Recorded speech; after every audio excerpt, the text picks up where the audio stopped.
para adelante. En 2025, la independencia de Santa Cruz, que fue el 14 de febrero de 1825, cumple 200 años. Son 200 años libres, decimos los cruceños. Este mismo año, Bolivia cumple 200 años de vida republicana, el 6 de agosto.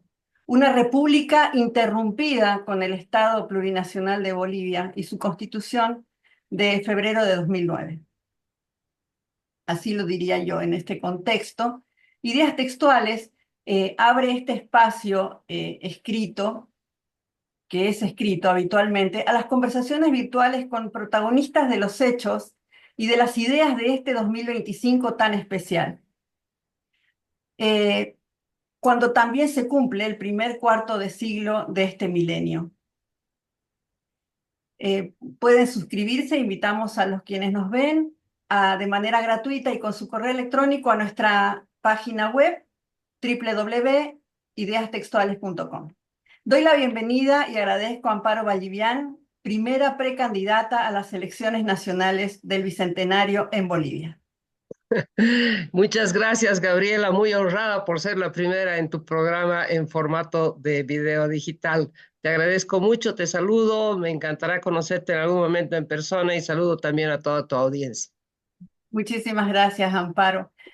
Decía, o se le atribuye a François Mitterrand, que decía que habrá igualdad entre los sexos el día en que veamos mujeres incapaces en cargos de alta responsabilidad. ¿Cómo te Bueno, preguntarías ante quienes conocen a Amparo Vallivian? te voy a tener que defraudar porque capaz creo que no soy y no es porque lo diga yo, sino porque lo dice muchas gentes. Así que Dios lo tenga en su gloria, don François Mitterrand, pero no va a ser este el caso ahora en Bolivia. Exactamente. Por esa misma razón, ¿cómo te presentarías ante quienes desconocen a Amparo Vallivian?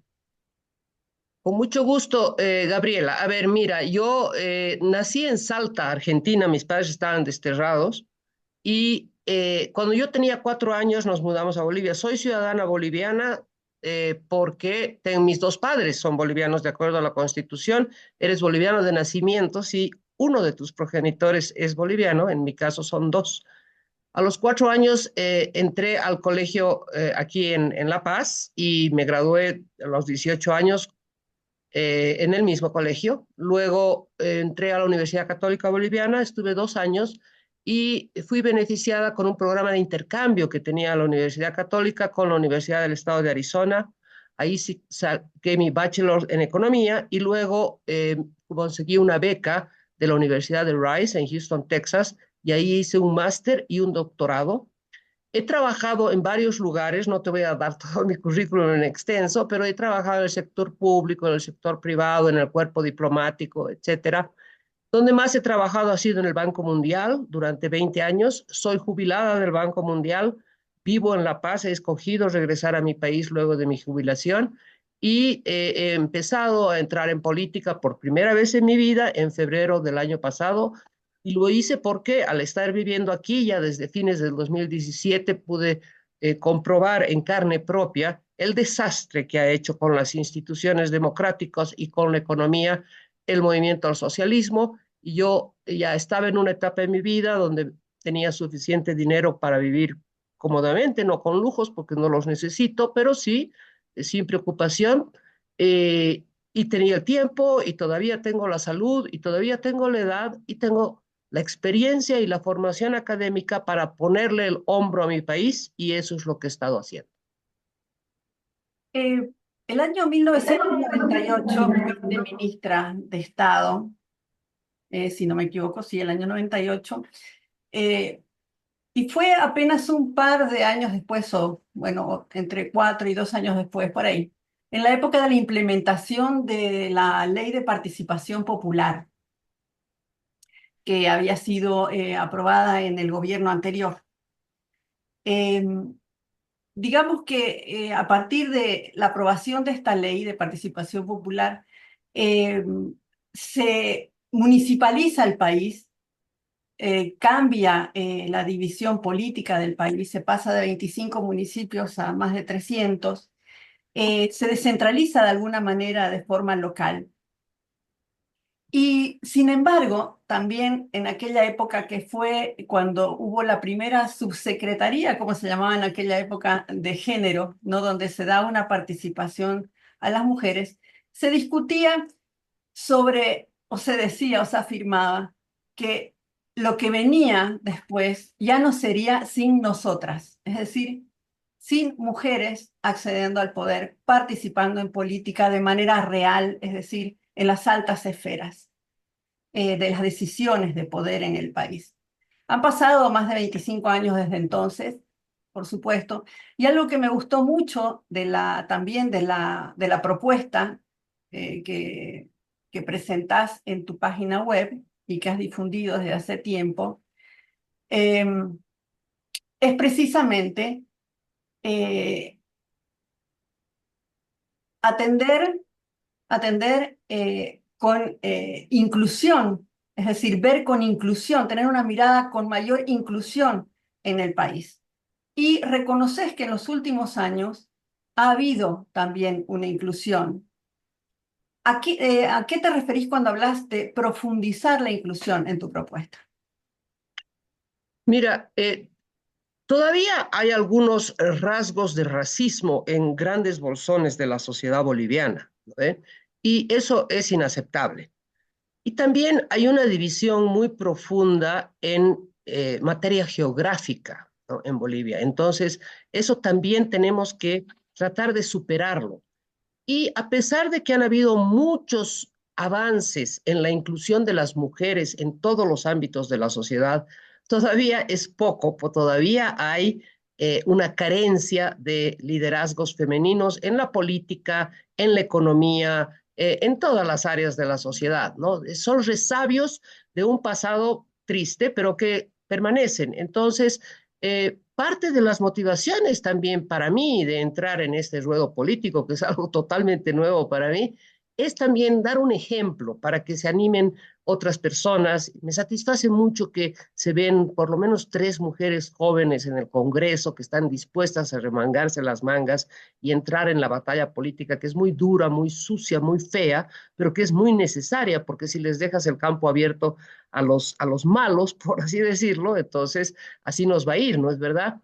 Eh, ha habido mucho progreso, te digo, por ejemplo, una de las cosas que a mí me sorprende muy gratamente es que en esta campaña tengo mucho apoyo de mujeres de todos los ámbitos de la sociedad. O sea, voy a los mercados, el 95% de las vendedoras son mujeres y no sabes cómo me reciben, con qué alegría, y las compradoras también. En Santa Cruz, donde tú vives, tengo un grupo grande que ha sido empezado por mujeres, que ahora incluye hombres, que me están apoyando muchísimo. Eso es un cambio fundamental, porque cuando yo estaba en esas épocas que tú rememorabas de viceministro y de ministro, las mujeres éramos las peores enemigas de las mujeres. Eso ha cambiado, ¿no? Y está cambiando poco a poco. Por ejemplo, esta mañana tomé un taxi aquí en La Paz y la conductora era una mujer joven que manejaba muy bien además, ¿no? Le dije, pucha, cuánto me alegro. No debe ser pues ni 3% de los conductores de taxi que son mujeres. Y me dice, sí, señora, tenemos un grupo que nos llamamos Mujeres al Volante. O sea, y era maravilloso, ¿no? Hablamos de cómo todavía hay el estereotipo de que las mujeres no sabemos manejar, etcétera, etcétera. Hay que cambiar, hay que profundizar más, por ejemplo, en temas de mujeres, tenemos que lograr la paridad salarial. No puede ser de que 2 personas que hacen exactamente el mismo trabajo, que tienen la misma formación, uno gane X y el otro gane Y. No, no, no, eso no, no es permisible, ¿no? Entonces, hay otras cosas, tenemos que hacer un gran esfuerzo en reducir la mortalidad materna, que es una de las más altas de América Latina. Creo que estamos segundos después de Haití. La mortalidad materna es una cosa muy preocupante y que tenemos que hacer muchos progresos. Entonces, hay varias áreas en las cuales todavía se puede profundizar la inclusión social. Me gustó a mí el nombre de tu propuesta, Bolivia de otro modo. No me parece significativo, no me parece una consigna, sino un reflejo, ¿no? De otra mirada sobre otra visión, sobre la perspectiva que existe de hoy hacia adelante de parte de Amparo hacia el país. Aparte de Doria Medina, creo que de los 7 que participan en esta alianza por la unidad, son los 2 únicos que han presentado una propuesta, digamos, general y con algunas propuestas específicas y también con algunas particulares, ¿no? Cuando haces la propuesta alternativa donde existen propuestas de soluciones, que casualmente se llama igual que la de Samuel, solución, él dice soluciones, él plantea como soluciones, bueno, pero es una coincidencia simplemente. Y digamos, los principios generales o las bases generales que plantea Demócratas, digamos, ¿no? Después existe la percepción, aún en la ciudadanía, ya a mediados de enero del 2025, del año de las elecciones, de que esa unidad es en torno a figuras con un propósito de seleccionar un presidenciable. No así, no se ha reflejado hacia afuera en lo externo, ¿no? Lineamientos generales de base, o por lo menos límites que no van a cruzarse mientras se esboza, digamos, una propuesta general. Eh, ¿Qué fue lo que te decidió a participar en esta alianza de unidad, más allá de de la invocación que hace la ciudadanía de que la única forma de ganar al régimen es yendo juntos? A ver, hay varias preguntas en lo que acabas de decir. Yo por lo menos desgafo tres. Voy a empezar por lo primero que dijiste, el tema de las propuestas y de las soluciones. Bueno, yo he empezado mi sitio web en marzo del año pasado y ahí ya hablaba. En mi artículo donde me lancé de candidata, que es de febrero, 26 de febrero, aquí en La Paz, en Cochabamba y Santa Cruz, un par de días después, ya hablo de las 50 soluciones para empezar bien el tricentenario. Correcto. Cuando Samuel sale con la palabra de soluciones, yo podría ofenderme de que me ha copiado, pero no me ofendo, porque la imitación es el halago más grande que se le puede hacer a una persona, o sea que está ok, ¿no?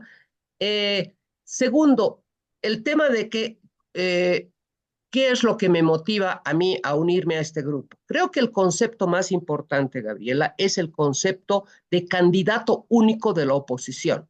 ¿Okay? Ese concepto es importantísimo y ese concepto es una cosa que la ciudadanía le ha demandado a los políticos durante mucho tiempo, varias décadas, ¿no? No es un invento mío, no es un invento nuevo. Pero a diferencia del pasado, y todavía subsiste en la gran mayoría de la ciudadanía, ustedes los políticos pónganse de acuerdo en quién es el más presidenciable y entonces ya nosotros ya no vamos a tener que escoger, sino que vamos a ir con quien ustedes escogen. Eso me parece que es uno, totalmente ingenuo, porque nunca va a suceder, y dos, totalmente antidemocrático. ¿Qué derecho tenemos 6 personas o 7 personas o 18 personas a puertas cerradas, sacarnos los ojos entre nosotros para decidir quién va a ser el ungido? No, a diferencia del pasado, en esta oportunidad, por primera vez, desde que yo tengo uso de razón, es el pueblo el que va a elegir al candidato único de oposición, no nosotros. Yo no me voy a prestar a ninguna negociación a puertas cerradas para elegir al candidato único de la oposición. No lo voy a hacer. Yo quiero que sea el pueblo. ¿Y cómo lo va a elegir? En este momento solo hay 2 alternativas posibles, dados los tiempos. O primarias digitales o encuestas. No hay más. ¿Okay? Entonces, ¿por qué me uno yo a este grupo? Porque estas 4 personas, los expresidentes Carlos Mesa y Jorge Tuto Quiroga, más Samuel Doria Medina y Luis Fernando Camacho, hacen público un documento el 18 de diciembre que si uno lo lee, tiene por principal objetivo el candidato único de la oposición, que es exactamente lo que vengo pregonando desde febrero del año pasado. Unos días después del 18 de diciembre me invitan, por supuesto que voy a aceptar y son los mismos objetivos que tengo yo. Ahora, la otra cosa, la última que quiero responder es la siguiente. ¿Han trazado límites, lineamientos generales? No, Gabriela. ¿Por qué? Porque si le vamos a pedir al pueblo que elija al candidato único de la oposición y todos presentamos el mismo programa, ¿sobre qué bases va a tomar una decisión el ciudadano? ¿Van a votar por nuestras lindas caras? No, tienen que votar por las propuestas que presente cada uno de ellos. O sea, que tienen que ser distintas propuestas y serán distintas propuestas y ya son distintas propuestas. Como tú bien dices, solamente yo y Samuel Doria Medina, hasta donde sé, lo tenemos por escrito y publicado. Eso no quiere decir que los demás no tengan propuestas. Por ejemplo, Tuto Quiroga tiene varias, solamente que están en videos, no están publicadas, no están escritas, hasta donde yo sé, ¿no? Hay otros que no tienen ninguna propuesta, pero bueno, ese es el problema de ellos, ¿no? Pero sí yo creo que hay que ir con propuestas diferenciadas. Claro que hay elementos comunes. Desde ya todos queremos que arrebatarle el gobierno al MAS, todos queremos un Estado más pequeño, todos queremos una economía de mercado, todos queremos apertura de fronteras, eliminar restricciones a las importaciones, todos queremos recuperar la democracia, todos queremos estabilizar la economía. Esas son las cosas comunes entre nosotros. Pero dentro de eso hay diferencias. Hay algunos que quieren eliminar los bonos sociales, yo no. Yo más bien quiero profundizar los bonos sociales. Hay diferencias sobre qué se hace, cómo se arregla el tipo de cambio. Samuel tiene una propuesta con la cual estoy de acuerdo, pero me parece incompleta, ¿ok? En fin, ya lo iremos debatiendo. Ojalá haya espacio para el debate. En una economía de libre mercado y en una propuesta, digamos, sin las restricciones, sin las trabas, o sea, totalmente alejada, si se quiere, la antítesis del modelo masista, ¿cómo caben los bonos sociales? Ah, mira, eh, los bonos sociales en Bolivia forman parte de una familia de instrumentos de política económica que en inglés se llaman conditional cash transfers. Si lo puedo traducir literalmente, serían transferencias en efectivo condicionadas. ¿Ok? Son políticas públicas que no se han inventado en Bolivia. Empezaron en Brasil y en México y luego se expandieron como hongos y han sido muy exitosas en todas partes del mundo. Hay muchísimos estudios. Yo te invito a que vayas a Google después de esta entrevista y pongas transferencias en efectivo condicionadas. ¿Okay? Y vas a ver ahí la cantidad de estudios que se han hecho. ¿Por qué? Porque hay problemas déjame darte un ejemplo, la escolaridad. ¿Ok? En Bolivia se da un bono Juancito Pinto. ¿Qué es lo que se necesita para recibir ese bono? Condición, por eso es condicionadas, ¿ok? A los Perdón, padres, existe el Juancito Pinto, pero recordemos que es el bono sol, ¿verdad? ¿O no? no, la renta dignidad es el bono sol, Bien, correcto. ¿ok?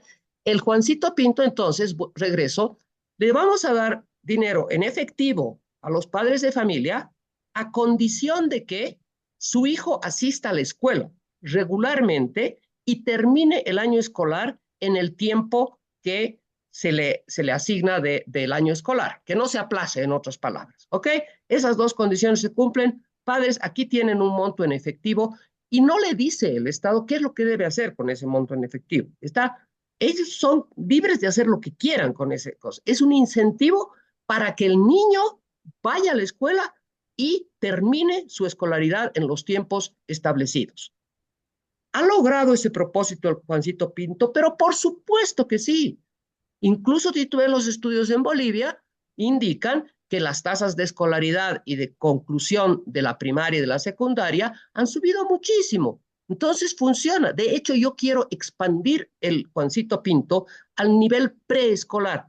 ¿Y por qué quiero hacerlo? Porque hay muchos estudios alrededor del mundo que indican que la calidad del aprendizaje es mucho mejor si el niño empieza un par de años antes de la primaria, ¿no? Entonces yo extendería el Juancito Pinto al preescolar. Y la otra objeción que dicen algunas personas, dicen, y el costo fiscal. Mira, el costo fiscal es enteramente financiable. Se gasta más o menos 6.000 millones de dólares en estos tres bonos. 5.000 en la renta de dignidad y 1.000 en los otros dos, el Juancito Pinto y el Juan Azurduy de Padilla. Yo tengo propuestas concretas para eliminar el déficit fiscal. Concretas. No digo hay que bajar el gasto público, como dicen otros. Claro que hay que bajar el gasto público, pero no dicen en qué. Yo sí. Yo digo, aquí es donde le voy a meter tijera. Si se hacen solo esas tres cosas que yo estoy proponiendo, se elimina el déficit fiscal y se pueden mantener los bonos sociales. Bien. ¿Cuál es su posición frente a las empresas creadas en los últimos 20 años, las empresas estatales? A ver, para empezar, mirando hacia futuro, yo he propuesto, lo voy a reiterar, cerrar o transferir a los trabajadores, en el caso que los quieran, todas las empresas públicas deficitarias. No veo por qué los ciudadanos bolivianos con nuestros impuestos tenemos que estar financiando empresas que están en quiebra. ¿Por qué? ¿Ok? Eso no hay ninguna razón de ser y esa es una de las medidas para eliminar el déficit fiscal. ¿Por qué tenemos que estar teniendo déficits de las empresas públicas? Segundo, claro que yo quiero la industrialización de Bolivia, como creo que la queremos todos, pero esas industrias tienen que ser privadas, no tiene que crearlas el Estado. Y tercero, tal vez lo más importante, me da mucha rabia lo de las empresas públicas. ¿Por qué? Porque cuando Evo Morales recibió el gobierno, en enero del 2006, recibió todo hechito, recibió un regalo de Navidad del 2005 hermoso. Ese regalo de Navidad tenía 4 partes. Gasoductos construidos, reservas probadas, contratos firmados con Brasil y con la Argentina e impuestos altos por la ley de Ormando Vaca 10. Lo único que ellos tenían que hacer era recibir el dinero y gastarlo bien. Y ni siquiera eso pudieron hacer. ¿En qué se gastaron el dinero que recibieron? En hacer un ingenio azucarero en una ubicación donde no hay caña de azúcar, en hacer una planta de fertilizantes en un lugar donde no había transporte ni para los insumos ni para el producto final de la planta de fertilizantes, en hacer una sede de UNASUR en el Chapare, hermosísima, con toda la tecnología que no ha funcionado un solo día, en construir un aeropuerto internacional en Chimoré que no tiene un solo vuelo comercial, aeropuerto internacional, las WIFLAS, ¿no? Para no hablar de las canchitas de fútbol, del Museo de Orinoca. Los edificios que hicieron para los juegos que están en Cochabamba y que están abandonados, esos edificios, una vergüenza. Claro. Entonces se han tirado, pero literalmente tirado la plata. ¿Y por qué me da rabia? Porque eso fue un esfuerzo, lo que recibió Evo Morales, ese regalito de Navidad del 2005, tomó 30 años construirlo, Gabriela. Y todos los gobiernos, desde mediados de los 70, llámense de izquierda, de derecha, de aquí, de allá, toditos han ido en la misma línea y al final, cuando empieza a fructificar ese esfuerzo de 30 años, lo derrochan totalmente. ¿Podía Bolivia haber dado un salto cualitativo en relación a los países de Sudamérica, de Latinoamérica? Y eso no ha sucedido y no va a suceder nunca más en mi vida. Nunca más. Ojalá que mis hijos o mis nietos puedan tener una oportunidad así si es que empezamos a enderezar las cosas del desastre que nos ha dejado el MAS. En las campañas de los partidos políticos tradicionales que había anteriormente, y en pocos de los que han sobrevivido a, a las décadas del MAS, se sabe que una elección se gana con equipo, con candidatos, con trabajo territorial, etcétera, pero que el 50% o más del trabajo debe ser control electoral.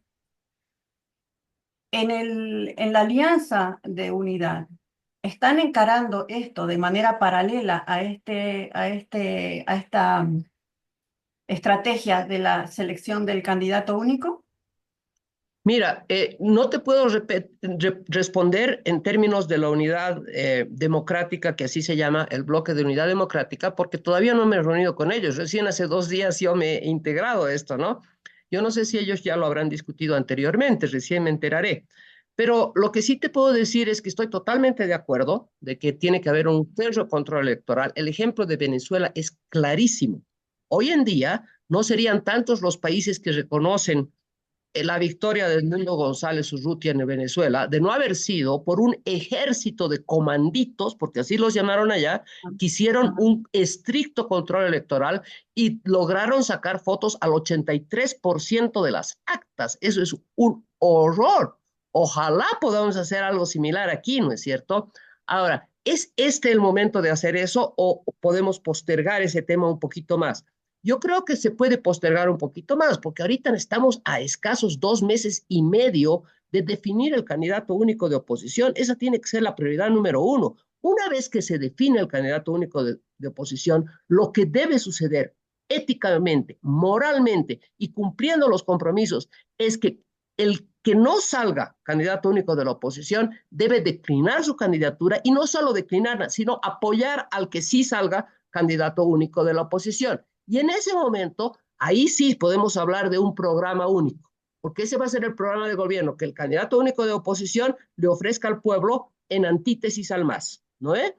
Ahí sí vamos a poder hablar de empezar a unir nuestros esfuerzos para hacer una cosa similar a lo que se hizo en Venezuela, ¿no? Entonces, sí creo que es importantísimo, porque si no nos pueden robar la elección, igual que lo han hecho en otras partes del mundo, igual que lo han hecho aquí en Bolivia en el igual que lo han pasado. hecho aquí en 2019. Eh, yo tengo clarísimo que quien ha propuesto reiteradamente esta modalidad, o sea, quien ha tenido el compromiso de proponerse como precandidata y que además se ha comprometido a que cualquiera sea el candidato único, va no solamente a declinar, sino que va a apoyar, es usted, quien claramente lo ha dicho, no lo he escuchado en los demás. Sin embargo, tengo también algunas otras preguntas. ¿Usted va a visitarlo, piensa ir a visitarlo a Camacho? Yo he tratado de visitar a Luis Fernando Camacho desde hace 6 meses, antes que Tuto, que Samuel y qué sé yo. Y lamentablemente la persona cercana a Camacho, que lo va a visitar todas las semanas y que me iba a hacer la gestión, me indicó de que la alcaide de Chochocoro no me había permitido. ¿Por qué motivos? No lo sé, ¿ok? El otro día que tuvimos esta presentación en el Hotel Europa, el martes en la mañana, donde nos presentamos Vicente Cuellar y yo, adhiriéndonos al bloque de Unidad Democrática, un poco antes de la presentación pública, estábamos reunidos en una sala y estaba ahí el representante de Luis Fernando Camacho. Entonces yo le dije, mira, yo hace mucho tiempo que quiero visitar a Luis Fernando y quisiera que me ayudes. Y estaba ahí Samuel Doria Medina y me dijo, ¿sabes qué, Amparo? El alcaide de Chonchocoro efectivamente hace 6 meses cuando tú intentaste estaba muy chúcaro y no permitía entrar a nadie. Pero ahora es más fácil. Entonces sí, ahora estoy en contacto con el representante Luis Fernando Camacho y lo voy a ir a visitar cuanto antes. También he estado en contacto con la hija de la señora Janine Áñez y también la quiero ir a visitar a Janine y en el momento que se pueda, todavía no tengo un contacto, quiero también visitar a Marco Antonio Pumari. Perfecto. Eh, una pregunta más. En la unidad democrática, si usted no hubiera llegado, hubiera seguido el mismo club de Toby de hace 25 años, ¿no? Todos varones, todos hombres. Sin embargo, usted misma señaló que hay tres parlamentarias destacadas en lo que se conoce o lo que reconocemos, digamos, públicamente. Y incluso yo hablaría de alguna más. Y ellas son las que han sostenido la verdadera oposición férrea en la Asamblea Legislativa, digamos, y en temas territoriales, en temas específicos como ecológicos, como eh, de diferentes naturalezas, ¿no es cierto? ¿Qué apertura hay para que estas mujeres u otras participen en el diseño de esta unidad democrática?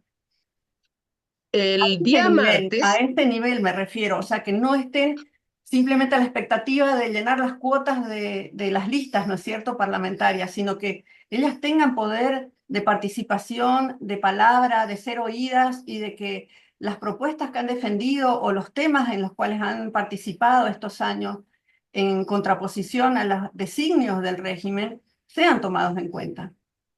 mira, el día martes, nuevamente hago referencia a la reunión en el Hotel Europa, luego de la lectura del acuerdo que firmamos por parte de Carlos Mesa, se nos concedió 3 minutos para hacer un speech a cada uno de nosotros, ¿no? Y en esos 3 minutos, tanto Samuel Dona Medina como Efraín Suárez, el representante de Luis Fernando Camacho, dijeron que el grupo estaba abierto a los otros precandidatos y a las otras fuerzas políticas, aunque sean regionales o cívicas o lo que fuera, con dos condiciones: que sean verdaderos opositores y que si son precandidatos estén dispuestos a declinar su candidatura si no salieran candidatos únicos de la oposición. O sea que la invitación está hecha. no solamente a los otros precandidatos, sino también a las fuerzas políticas. Entonces es cuestión de aceptar o rechazar la invitación. Sí, eso es en el marco, digamos, de los precandidatos, es decir, de los presidenciables. Yo me refiero al espacio de unidad democrática, que no solamente lo hacen estos precandidatos, sino que el espacio de unidad democrática tiene que ser construido luego de la definición o en paralelo. O sea, ¿qué es la unidad democrática? No es solamente el candidato único, sino una propuesta, una visión, temas, etcétera, en los cuales debe haber un acuerdo mínimo sobre ciertos temas. Por decir algo, usted toca varios en su propuesta, ¿no? Como el tema por ejemplo, el tema de la naturaleza y los incendios forestales en el país, ¿no? Una línea. Y hay parlamentarias que se han dedicado a eso, por decir, la lucha anticorrupción, ¿no? Estas mujeres han estado plantadas ahí, tienen su visión, me refiero a la experiencia, etcétera. A lo que me refiero es, ¿van a ser tomadas en cuenta en cuanto a esa participación o simplemente van a ser llamadas a ocupar listas para la candidatura? Mira, a ver, primero te quiero decir, entendí tu pregunta, pero la invitación a la que hice referencia no se circunscribía solamente a los precandidatos, se extendía también a las otras organizaciones políticas, civiles, etcétera, ¿no? Ahora, en cuanto a la construcción del programa de gobierno, eso va a ser responsabilidad de quien salga candidato único de la oposición. Si esa persona es inteligente y ecuánime, lo que debiera hacer es agarrar las propuestas de todos los demás y destilar lo más importante, ¿no es cierto? Y abrir el espacio a las otras fuerzas democráticas, como tú lo dices, para que puedan contribuir a la formulación de... Eso ya va a depender de quién salga candidato único de la oposición. En lo que a mí respecta, si yo salgo candidato único de la oposición, por supuesto que voy a abrir ese espacio democrático, por supuesto. De hecho, Gabriela, quiero que sepas que los objetivos de mi propuesta que tú mencionaste, Bolivia de otro modo, y la propuesta principal, que es un documento de 8 páginas y solo trata de temas de democracia y economía, viene acompañado de documentos temáticos que tú has visto, no están publicados todavía todos, es un work in progress, como se dice, pero esos documentos no los escribo yo, porque acaso yo soy experta en todo. Yo no soy experta en todo. Entonces yo me acerco a un experto en hidrocarburos. Mira, tú puedes escribir para mí sobre el tema de hidrocarburos un documento de 2 páginas con solo 2 secciones, problemas actuales, soluciones propuestas. Y entonces la persona me dice sí o no. Hasta el momento solamente he tenido 3 rechazos. Todos los demás me dicen que sí, o vienen o me ofrecen decir, ¿no? Entonces, han sido elaborados por personas expertas. Hay algunas de esas parlamentarias que tú y yo las tenemos en la cabeza, a la cual yo he contactado para que me lo escriban, y ella ha sido una de las personas que me lo ha negado porque obviamente no quería tener problemas con su partido. Entendible, perfectamente bien, no hay problema, Sí. pero obviamente que me gustaría que contribuyan con su experiencia, que así se engrandece mi propuesta, se hace más interesante, más enamoradiza para el ciudadano boliviano y contribuye al bienestar de Bolivia.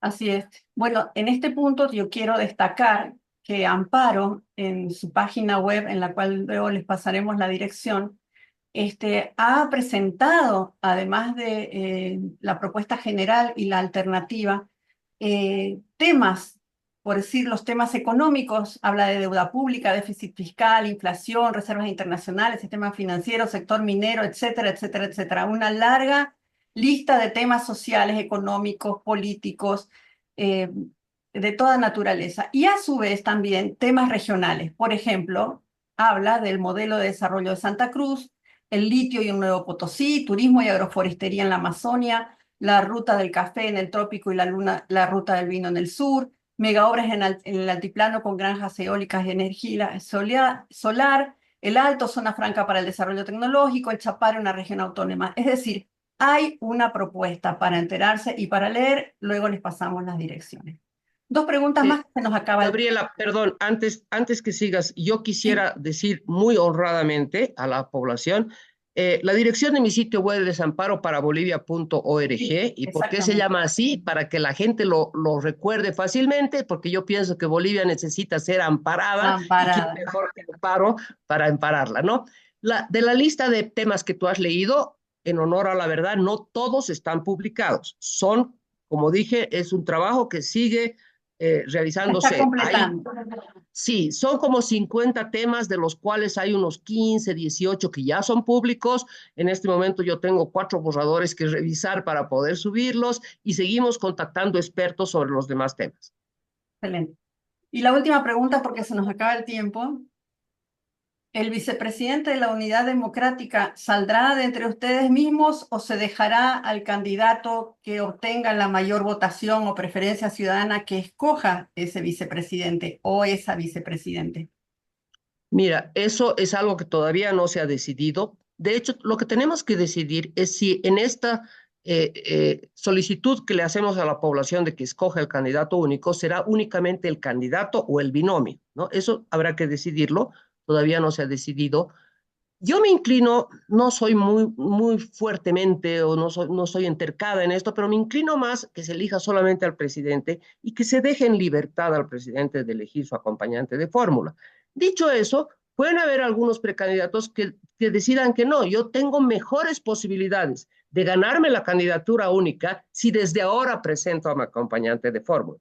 Cada uno de nosotros tendrá que tomar sus propias decisiones estratégicas y actuar en consecuencia. Por ejemplo, te doy un ejemplo. Yo en mi caso he estado pensando mucho acerca de ese tema. Si yo salgo elegida candidata única de la oposición, ¿a quién pondría de mi acompañante de fórmula? Yo pienso que debe ser varón, para contrarrestar el hecho que yo soy mujer, que tiene que ser del Oriente, pese a que en Santa Cruz tengo más apoyo que en La Paz, pero en fin, tiene que ser del Oriente y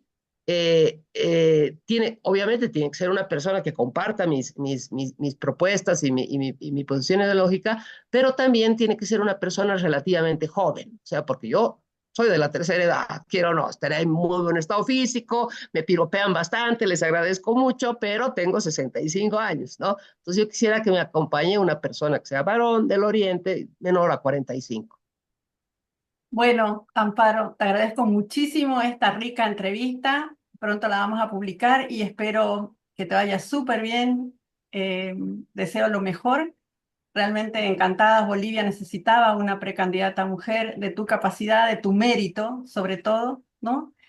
Y que le va a dar esa lectura a esta unidad democrática. Espero encontrarnos nuevamente en una próxima entrevista. Mil gracias. Muchas gracias a ti, Gabriela. Espero que la próxima vez que vaya a Santa Cruz, que lo hago frecuentemente, nos podamos conocer en persona. Te agradezco. Te voy a pedir luego que me envíes la grabación. ¿Ok? Cómo no. Un Muchas abrazo. gracias. Chao.